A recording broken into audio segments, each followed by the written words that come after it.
Hey guys, Eric here, and today I've got a very special video. This is going to be the first video that I think I'm going to dual post on both my channels because it includes two things that also relate to both channels. One, it includes a bunch of DIY stuff, which I think is useful for the Problem Solve channel, and the other thing is it's Megacade upgrades, which have to do with the Backlog Arcade channel. I'm going to talk about the inspiration for this upgrade, and then we're going to start doing the upgrade.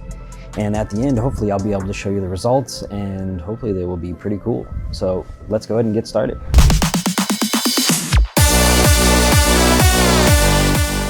So let's talk about the upgrades and the inspiration behind those upgrades and what we're gonna do today. So a while ago now, a few of the members of the arcade group that I'm a part of, they started exploring the idea of modifying racing cabinets. They wanted to modify racing cabinets and make them into multi-cabs for racing games, and some of them are doing linked cabinets and stuff like that. And anyway, it's an incredible project. I hope to one day be able to take on that project myself and have a racing cabinet of my own, hopefully some linked cabinets and stuff like that. I have no idea where they would go because I have barely any space, but it's something that I want to do, it's something that I want to tackle. Either way, in one of the people doing this, they were looking to upgrade the stock sound system for one of the racing cabinets that they had or that they purchased. A lot of the people that are doing this are purchasing old racing cabinets, and when speakers get old, they don't sound good, the cones rip, stuff like that. So they were looking to upgrade the sound. Back in my day, when I was in high school and college and somewhat, I often modified the sound in my car, and I became pretty adept at upgrading sound and understanding how sound worked. My whole thing, even now, is that I always say that I'm audiophile adjacent because I am not a true audiophile. There are things that people like about sound, true audiophiles, that have the money to be able to spend on that sort of thing to get this hyper clean audio. They thirst for that. And although I do want hyper clean audio, that is something I enjoy, it is not something that I have to absolutely have. That being said, this is kind of a rabbit hole, and I think I am kind of on the path to becoming an audiophile, which could be dangerous and expensive. And this is just part of being married to someone that's a singer and stuff like that. You naturally start to appreciate high quality sound. That being said, the sound on the Megacade by default isn't bad. And for 99% or 90% of the people out there, it's gonna be just fine. But anyway, okay, going back to the inspiration of this. This person that was modifying a racing cabinet asked me for advice as far as sound goes. And so I started giving advice. And as I was giving that advice, I realized that it was a change that I also wanted to make to my own arcade cabinet, or somewhat of that change. They also gave me the idea where they were like, well, wait a minute, can't we just make this like Bluetooth accessible as well? And that got my gears pumping and stuff like that. And I started to realize I don't have a good sound system here in the barcade. It would be nice to have one because sometimes I don't, sometimes I'm working, sometimes I'm doing, video editing, sometimes I'm doing all kinds of other stuff up here and not necessarily playing video games, and it would be nice to have some sound and some good high quality sound while I do that. Although the Megacade can do that, having the ability to have the Megacade also double as a high quality Bluetooth speaker by itself would be amazing, because then I can just connect it to my phone and I can play whatever music I want. I can create a playlist or whatever and just have it play through Bluetooth and just have my Megacade just be a high quality jukebox at the same time. Not only that, if we're up here in the barcade, we're having a few drinks as friends and stuff like that, we can just have the music playing and it'll be high quality and it would be amazing. So that's what I wanted to do. This upgrade, I've tried to stay on a budget. I don't, you can go hyper expensive with this stuff. Basically, as much as you want to spend, you can find equipment that costs that much. And you can go true hi-fi and all that stuff. I'm not doing that. I'm trying to keep this on a budget, but at the same time, I'm trying to get a significant upgrade over the stock audio that comes with the Megacade. So that's what I think I've done with the equipment that I've purchased. And I'm gonna take you through how to install it, how I think you should install it, how to get it all working, and it should be relatively easy. So this is the equipment. This is everything that I think you need in order to do this upgrade. And it's not a lot. It's a very small little pile here, and it's not that expensive. Some of the stuff I bought, well, one of the things I bought secondhand. This is the 10-inch JBL subwoofer that I'm gonna be installing. I bought this secondhand off of Facebook Marketplace. It was a high quality subwoofer and it was cheap. We've got an amp here, what I think is a good amp. I like the price. It was about 40 bucks. I'll put links in the description for all the items I used. You don't have to use these items. These are just the things that I went with. I've never used this amp before, so I don't know how good it is. It has good reviews on Amazon. That being said, it's a relatively small amp, but it also incorporates Bluetooth, and it comes with a power supply, and it was like 40 bucks or something like that. That's why I went with this amp. Connectors, really cheap, 7 bucks. Speaker wire, 100 feet of speaker wire, Amazon Basics, really cheap. I think it was like $9, maybe even less, 7 bucks, something like that. These are Pioneer 4x6 speakers, and I will show you where these are gonna go. Oh, this is a 2.1 amp. So it gets the two speakers, 0.1 subwoofer. Now this is the sound system that comes stock on the Megacade. This is a Cyber Acoustics PC speaker system. Cyber Acoustics is not the best. That being said, this does the job. I mean, the speakers point at your face. You've got your volume adjustment down here, which after this upgrade will not operate anymore. This may involve me actually putting the amp down here so that I can still adjust everything down here rather than having the amp in the box, which is what I think I'm gonna do. It also has a subwoofer, a really small subwoofer that's inside the box. Now, the subwoofer that's in there is already in a box, and that little box inside of the cabinet itself. So you've got a box within a box, which is already going to deaden the bass. You're not gonna get the best sound out of it. So that was one thing that I wanted to improve. This subwoofer, I'm gonna set up so it's downward firing right into the floor. There is about a 4-inch, 3-inch lift on the Megacade itself off the floor. That should be enough. We may need to do some Dynamat on the inside, and I may need to install some baffles and stuff like that. But I'm gonna try to get this installed actually into the bottom of the Megacade and have the Megacade be the bass box itself. Hard drives that are inside the Megacade are already on like these shock absorbing like mounts and stuff like that, so they shouldn't vibrate. Vibrating hard drives is not a good idea, so you don't want that to happen. Also, I'm gonna try and install some dampening on the subwoofer so it doesn't vibrate the box too much. But either way, the hard drive should be fine because they are, again, on the shock absorbing mounts. These speakers are gonna be replaced with the 4x6s. And I hope to not actually have to modify the holes at all, or I'm sorry, yeah, the bigger holes at all. Screw holes and stuff I will have to modify. Hope to not have to adjust the holes at all because 4x6 speakers aren't very big.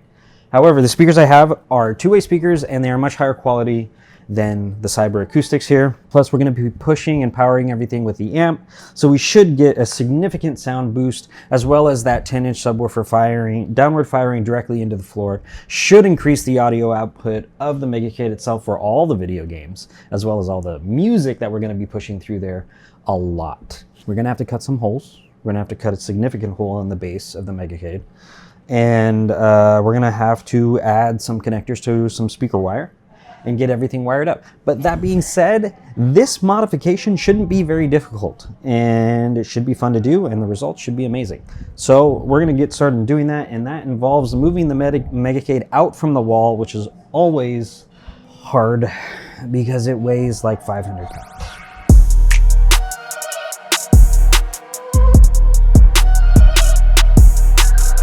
So this is the back of my Megacade. It looks like a rat's nest right now. A lot of modifications have been done to this over my time of ownership. And this is due for a cleanup, which I'll probably do at the same time as this mod. That's the current subwoofer. It's small, it's about a 5-inch woofer on the side here. And we have to, it's screwed down to the bottom, down there. I've got a USB hub here, a powered USB hub, and then we've got these that we've just got to remove. But yeah, we got to disconnect this, and then we have to open up that door, this door here, so we can get to the speakers up there and run wire and everything. So the first step is, let's disconnect the subwoofer and get that out of the way. So before we disconnect the subwoofer on the inside, I'm actually going to disconnect this, the volume controls here on the outside, because that is directly connected to the subwoofer itself.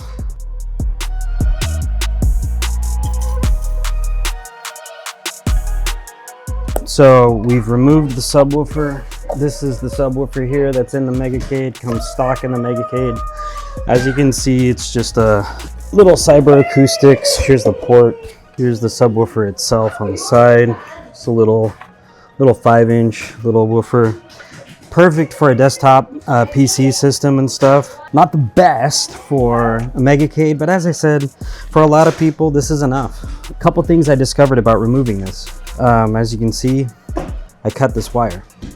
The reason is because this wire is hard attached to the subwoofer. And this wire actually goes to the volume adjustment over here, only through a little hole. I have to assume that when they build it, they put the subwoofer and stuff in before they put this panel on.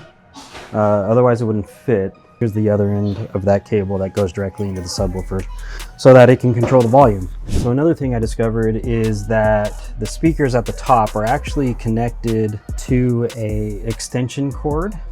This is a 3.5 millimeter, just regular extension, so that the cord will reach all the way to the top of the Megacade. I should have expected that, but I didn't. I'm gonna leave this is all wire tied in place. This is just the extension cord. The cord for the speaker itself is right here. I'm gonna leave this in here, just tie wrapped in case I ever need an extension cable later, if I do something with sound or something like that. This will just still be here, and I don't have to cut all the tie wraps. This, however, though, the original cable, I'm gonna have to cut all the wire wraps so I can get those speakers out. But the next part is to open up this other back panel at the top. We are up top behind the TV, and that speaker cable comes all the way, here it is, right there, and it comes all the way up here in through these tie wraps, and then over here, that's my controller from my matrices. Looks like the glue came off. It was glued right there, just like that, but we'll have to fix that. And then you can see the magnets of the two speakers. There are screws on these speakers on the front, and then they will come out. And now that I see the holes here, we may have to make this a little bit bigger, but that's fine. Let's get these speakers disconnected. There was a random USB cable over there that wasn't plugged into anything. This is actually mini USB, not even micro. That's an old connector, haven't seen in a while. But the reason why that's there is because that is for the old infrared LEDs for the aim track guns that came with the system. Since then, I've upgraded to gun for IR, and even beyond that to Reapers. However, the Reapers aren't fully installed yet, but either way, I don't need this cable anymore. I am going to take it out, and we'll deal with that later.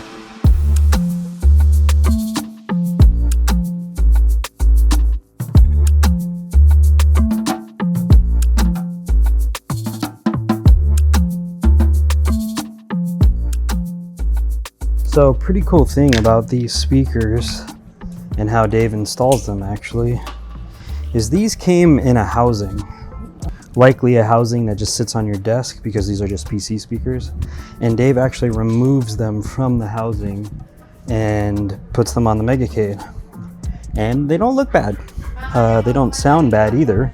That being said, that means I don't have the housing, so I just have naked speakers.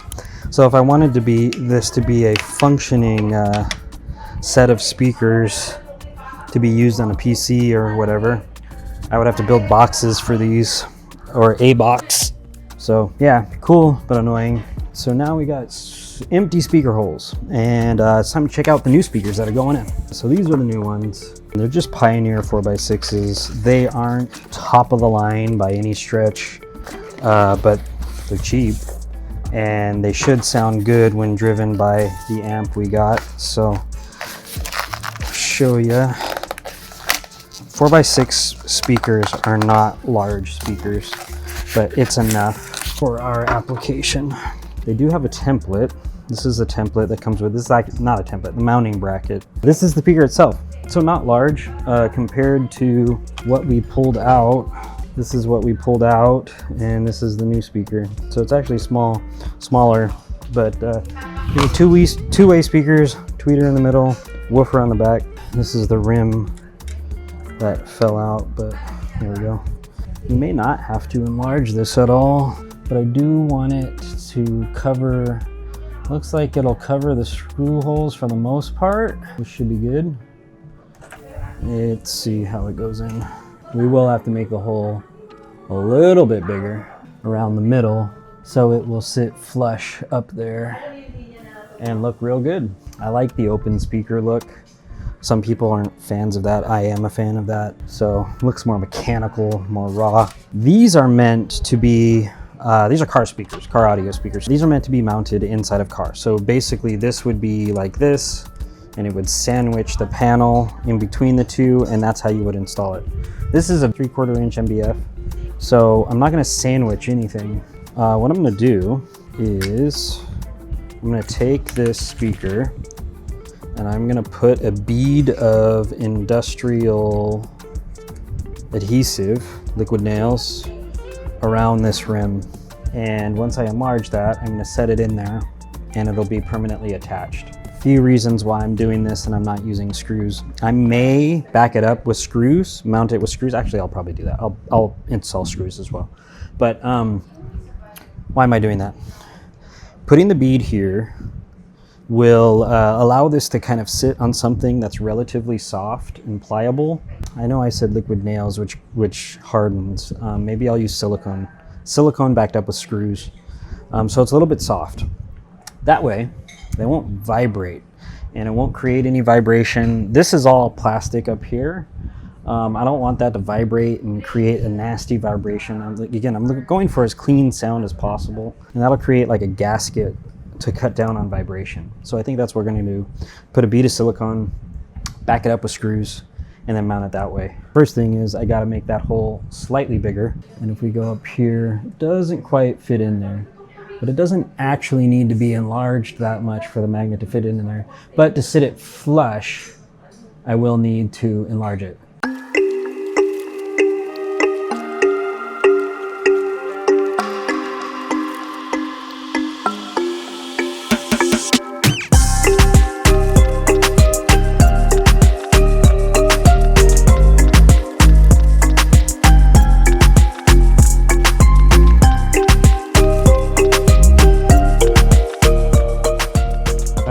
We're getting there. Again, that's what the speakers look like. But now it's time to do the subwoofer install. So typically, when you have a car subwoofer like this, it would go into a sub box like this. It would just slide in like that. And then you would have the mounting screws here on the outside.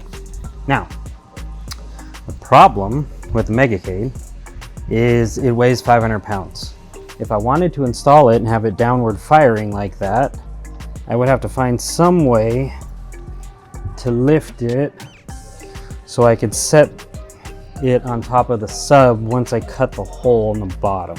I don't have any furniture jacks or anything, and that would be a solution to this problem. I could just jack the entire Megacade up and set it down on top of the subwoofer, but I have a different idea. So basically this is what I'm gonna do. I got my subwoofer.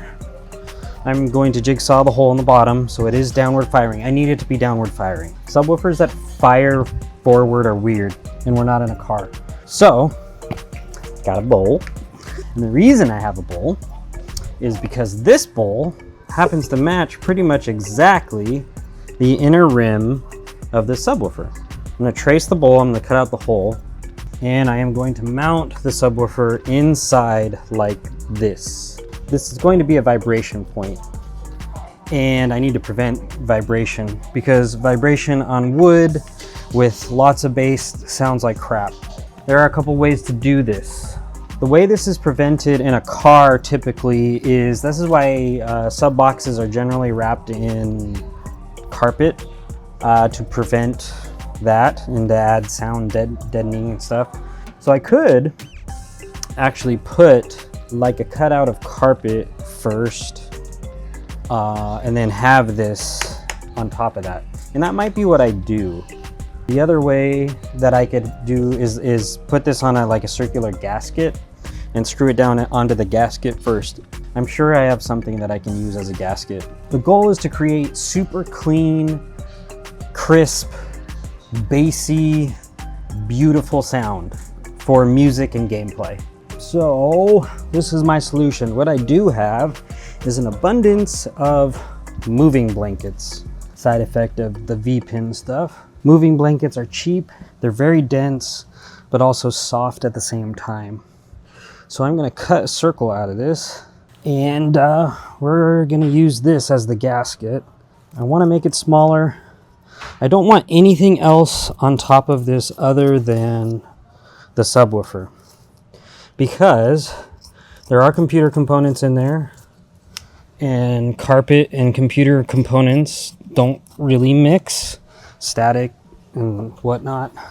So I'm just gonna make like a makeshift gasket out of this, and we're gonna use that to mount the subwoofer. There's our little circle that we're gonna cut out, and we will just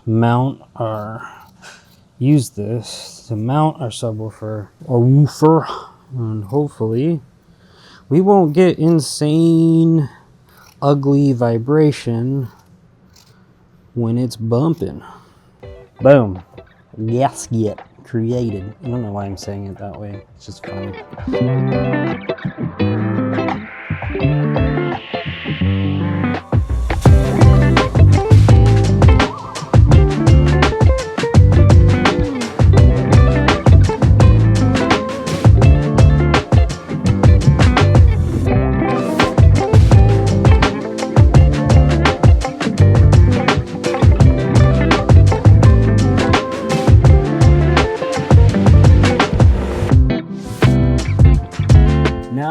There's the back of the speakers, by the way. But now that the subwoofer is mounted, speakers are mounted, it's time to do some wiring. So let's talk wiring. This is our amp.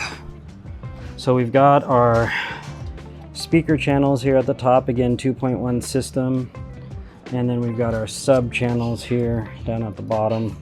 This is the line in from the PC. That's going to be going into the amp. Nice to have a variety of connectors available. We also need speaker wire, and we've got 100 feet of it here. Should be plenty. So we're going to need a wire for each speaker. Roughly take the length of wire, measure it so it's easier to manage. So 3 speaker wire pairs to be exact. 1 pair for the subwoofer and 1 pair for each speaker. I will also measure out the little connectors to make sure they slide onto the speakers correctly. And then we can wire up the amp, and the amp will be mounted like so. I think it's gonna be pretty good. I'm gonna have to sneak a bunch of wire through that little hole. I might have to widen that hole a little tiny bit. I don't want to widen it too much. That's it, and then we should be ready to test, and hopefully that'll be epic. There you go. And you just smash it with some pliers, and then you got yourself a connector. Pretty secure. We will do the other side. For these, I'm going blue for the larger. There's 2 different size connectors on the speakers and the subwoofer, 1 small, 1 large. And I'm going blue for the larger, and then red for the smaller, just so it's easier to differentiate which one's the big one, which one's the small one. That's it. That's the end for one. The end for the other, we will split, and we have to strip this as well. This is the side that goes in the amp. So that is 1 speaker wire down. And now we just have to do the same 2 more times for the speakers. What we're gonna do, we're gonna pull it all through this little hole where the old wire was coming out. I might need to make that hole a little bit bigger, which sucks, but luckily there's like no big piece of art right here. It's just a dark area, so that won't matter too much. Actually, I'm gonna preemptively make that hole bigger. because I know it's going to be bigger. This connector also has to fit through there. This is the power supply for the amp itself, and that's not going to fit. So let's make that hole a little bit bigger. All right, guys. Some time has passed, and it is now nighttime. I took a break from doing this for a little bit because it was getting too hot. I've got the amp wired up there. It's hard to see. I'll get some light in here. But I realized there was a problem. And that problem was the JBL 10-inch sub that I was going to use was a minimum of 20 ohms. And the amp can only push 8. So I was afraid that that power draw would be a problem. And it could overheat the amp, and then the amp wouldn't last very long. Or it wouldn't even work at all. So, new subwoofer. Still 10-inch kicker, not the JBL, but this should still work. And this is a 4 ohm subwoofer, so way less power, and the amp should be able to push it just fine. So we're gonna install this. It's still 10-inch and everything, so it should slot right in where we have the JBL. And then we're ready to test everything. So I'm gonna get this installed real quick. And then we're gonna run a test before we clean everything up and see if we can get some good sound.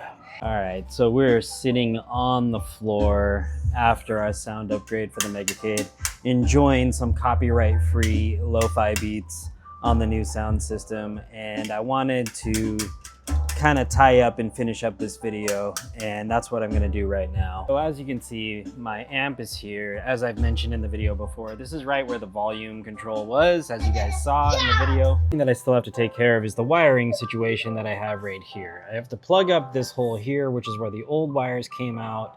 And you know, luckily it didn't destroy any of the artwork here, just this top part, which looks a little gross and ugly.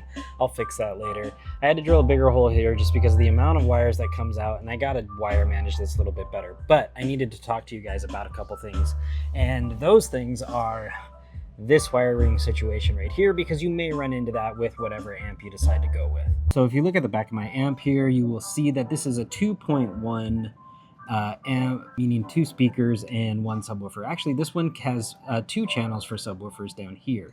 Up here you have the channels for the speakers, as I've mentioned before, but I only have 1 subwoofer in the cabinet, and because of that I have to bridge these signals into one, and that's what these Wago wire nuts are for. Basically, the positives get wired together into one positive that goes out to the amp, or out to the subwoofer, and the negatives get bridged together into one, and it goes out to the subwoofer that way.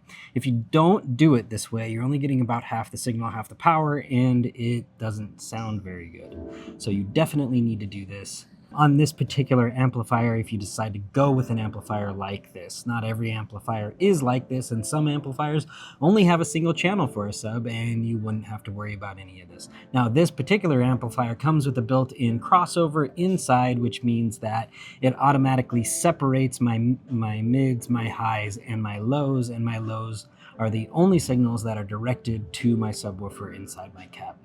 Another cool thing that I can do with this particular amp is I've got an option here, this switch, to switch it from line, which means it's using the audio from the PC, or I can flip this down to BT, and my entire Megacade becomes a Bluetooth speaker, and I can essentially use it as a jukebox for my barcade without having to go through the PC and the Megacade at all. And now that the sound has been upgraded, that is a much more viable option, and I can just Bluetooth it to my phone and adjust the audio to whatever it is I want. So here we go. This is how it looks. Got the backlog up there. Again, playing the copyright-free lo-fi beats. I'm gonna play another song that's gonna highlight just the quality of the audio. Well, actually, before I do that, let's take a look at this volume knob here. This is our volume knob.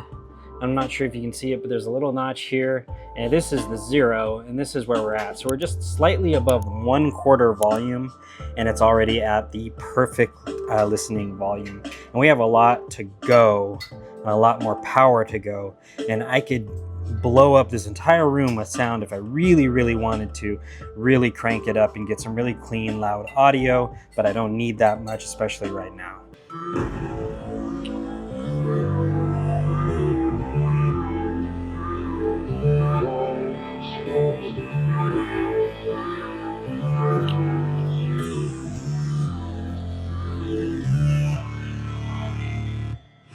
Never break, always fight, never quit, only right, take a game, make life, I'm ashamed, there's some time, for the pain, let the grind, I could change, in my mind, pick a lane, committing crimes, the only way, to win a life, I never miss that fact, taking big swings, get your hand to the flat, put me in the ring, you'll go out in effect, 'cause I sing what I mean, and I bring it to the mad light.